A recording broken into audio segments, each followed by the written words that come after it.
I've said many times the very best thing I ever did was to go to Mexico City. I was a young man and went to Mexico City.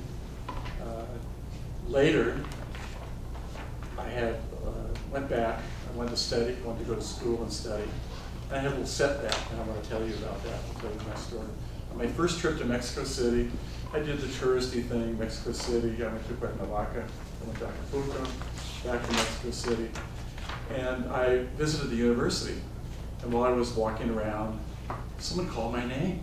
And I look around, and here's a young lady who was a friend from high school. She was my high school girlfriend's best friend in those days. Very bright young lady. She was working on her fourth language. She was brought up as a French speaker, spoke English, of course. Esperanto, her father was one of the movers and shakers in Esperanto. She studied Spanish.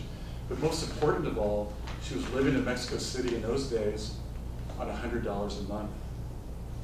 And watching ends meet, of course, but $100 a month she could do it. There was actually a book then, a tourist book. It was called Mexico and $5 a day. And you could do it in that time. Don't ask me when. I'll tell you later. It just planted the idea for me to go back and study. I was studying in Los Angeles, living in Los Angeles, studying. I was a veteran. I had the GI Bill then was $110 a month. And I had this idea about Mexico.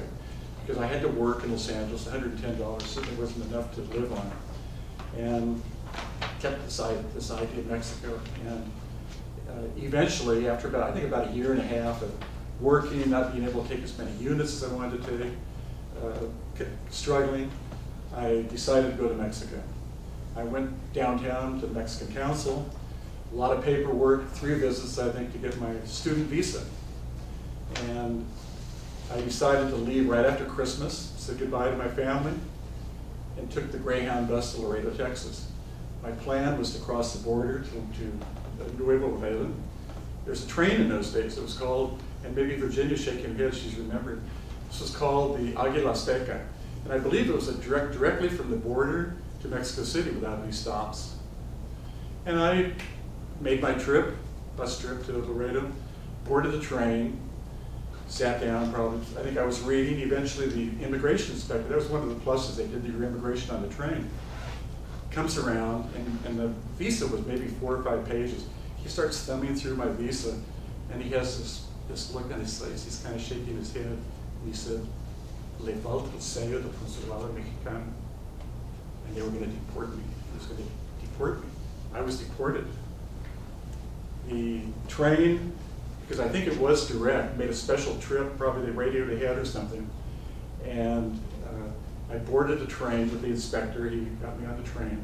It was kind of a freight train with a couple of passenger cars. We're going through the desert in December, late December, almost New Year's.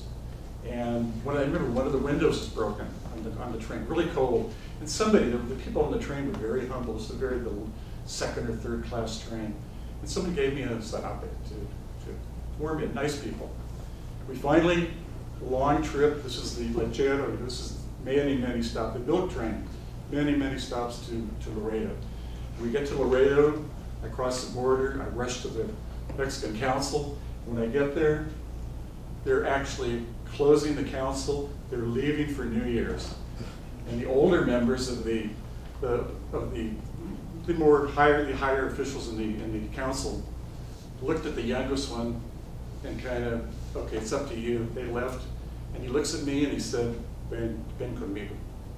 And immediately, all the neurons of my brain start firing, because I know he's telling me to go with him, but what the heck does this mean? And in Mexico, this means to come. It doesn't mean to go away, in case for some of you that don't know that. And it really took me a long time to adjust and learn that. And I've become, someday I do this a lot, and to Americans, and I have to correct myself. I got on the train, or excuse me, I didn't get on the train. I went back to the train station, got my luggage, and I wasn't going to take the train again. I took the bus. And I spent New Year's Eve, New Year's on the bus. I got to Mexico in time to register my classes. I was exultant to do that. And really the very, very best decision of my life, I met my future wife. I became part of her family, became part of her extended family. I learned a language, I learned a culture, and I prepared myself for really great opportunities in working later on. Thank you very much. Excuse me, I don't believe that I thanked to the group. This great Bilingue Club. I really love everybody here. I'm really having a good experience.